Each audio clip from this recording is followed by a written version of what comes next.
到底應該買 Insta360部 One X 好啊，定係 One R 呢？我一口氣講晒佢哋兩者15個唔同嘅地方，然後你話翻俾我知，你會揀邊部啊？大家好，我係大男孩。呢個 channel 咧主要係講一啲大細路都中意玩個玩具。有興趣嘅話咧，可以考慮下 subscribe 我個 channel， 睇下我將來嗰啲開箱同埋介紹個短片嘅。今日咧就主要係講360相機啦。我對手上面呢兩部360相機真係有啲了解嘅喎。首先左手邊呢部 Insta360 One X， 我用咗佢1年左右，帶咗佢去幾次旅行嘅。而右手邊呢部 One R 咧，雖然用咗3個月啫，亦都冇帶過佢去旅行。但係我喺屋企附近亦都用佢影咗幾次嘢嘅。呢兩部機咧個拍片質素咧其實係差唔多嘅，解像度一模一樣啦，連個防震功能咧都係相等嘅，所以今日唔會做影像質素嘅比較，反而咧我會話俾你哋知用咗佢1年同埋用咗佢3個月嘅實際用後感嘅，兩者15個唔同嘅地方，準備好未啊？開始。One X 咧直身設計幾好揸手嘅，機身兩個掣嘅擺位咧都好就手，而 One R 咧環身設計啦，揸得耐咧其實係會幾攰嘅。加咗個保護框之後咧 ，One R 嘅開關掣同埋快門掣咧係會俾個外框頂住咗嘅，比較難撳，特別係用緊手套嗰陣。One X 咧就冇呢個問題啦，但係因為兩個掣冇嘢保護咧，放喺個袋裏邊嗰時咧，成日唔小心撳咗佢開機嘅。One X 機身咧有個單色嘅 LED 啦，基本上喺室外晚太陽嗰時咧係完全睇唔到嘅。而 One R 咧好好多有個全彩色嘅觸控屏幕，我哋又出去睇下。到 One R 啦，好明顯就冇呢個問題啦。喺太陽底下咧，個 mon 都係睇得好清楚嘅。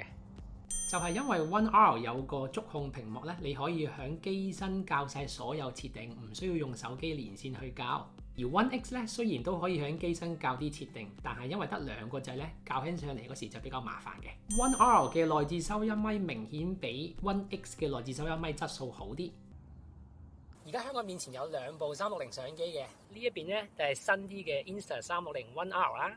呢一邊咧就係舊少少嘅 Insta360 One X 嘅，而家咧兩者都係用緊內置收音咪去收音嘅。咁我喺室外啦，暫時都冇乜風，咁應該可以好清楚咁測試到內置收音咪嗰個效果嘅。如果你成日對住部相機講嘢嘅話咧 ，One R 會適合你多啲啦。而且 One R 係可以加個配件連接外置收音咪去收音，你亦都可以用藍牙連接 Apple 嘅 AirPods 去收音。只可惜用藍牙係會有啲雜音嘅。我之前有段片試過，有興趣嘅話咧可以撳上邊或者下邊咧睇翻嗰段片嘅。而 One X 咧就冇咁多花臣啦，只可以用佢內置收音咪去收音嘅啫。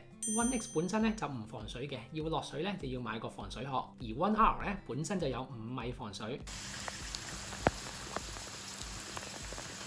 如果你中意戶外運動嘅話咧 ，One R 會適合你多啲啦。就算 One X 有防水殼，但係都有好多問題嘅喎。首先收音會蒙查查啦。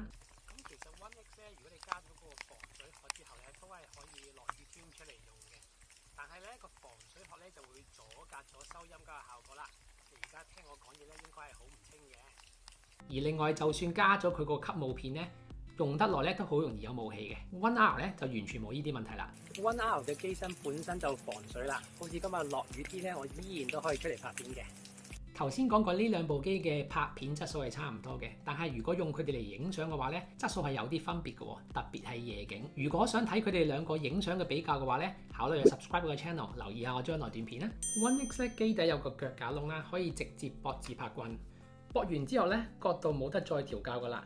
相機同埋自拍棍中間一定會成一個直線，唔會怕有自拍棍入鏡嗰個問題嘅。而 One R 咧就轉咗做 GoPro 接頭啦，駁咗自拍棍之後咧，角度係有得調校嘅。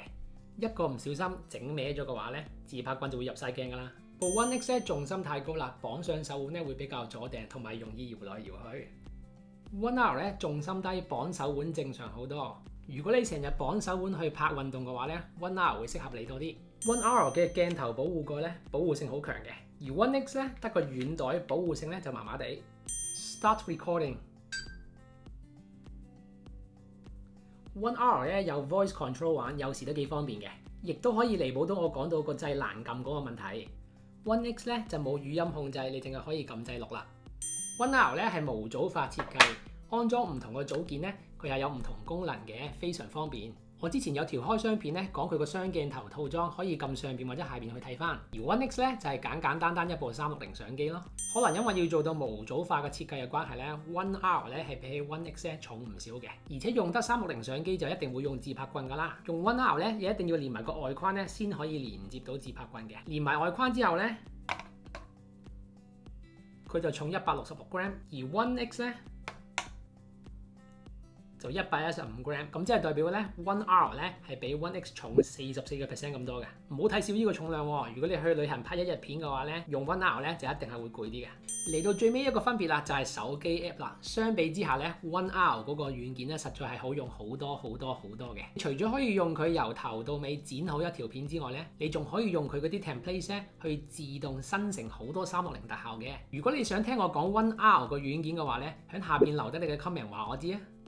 好啦，真係一口氣講咗有關呢兩部機15個唔同嘅用後感啦。最後咧，你可能仲有2個問題嘅喎。第一，如果你已經有 One X， 值唔值得 upgrade 去 One R 咧？第二，如果你要買你第一部360相機機，到底買 One X 好定係買 One R 啊？我嘅答案係，如果你已經有部 One X， 而你嘅主力係拍360嘅，而且你亦都唔好水上運動嘅話咧，唔需要 upgrade， 因為佢兩者拍片嗱，我講拍片啊，個質素咧真係好相似嘅。我覺得可以慳翻啲錢，等佢下一代咧先 upgrade。但如果你要買你第一部360相機，亦都唔介意俾多少少錢咧，梗係揀 One R 啦。機身防水、高質素收音咪、一個大嘅觸控屏幕，呢啲功能咧 One X 咧都係俾唔到你嘅。而且佢係模組化設計啦，你將來要升級個模組啊都方便啲啦。好啦，今日要講嘅咧就係咁多，希望呢條片咧幫你作到選擇啦。中意條片嘅話咧，俾個 like 同埋考慮下 subscribe 我嘅 channel 啊。下次見啦，拜拜。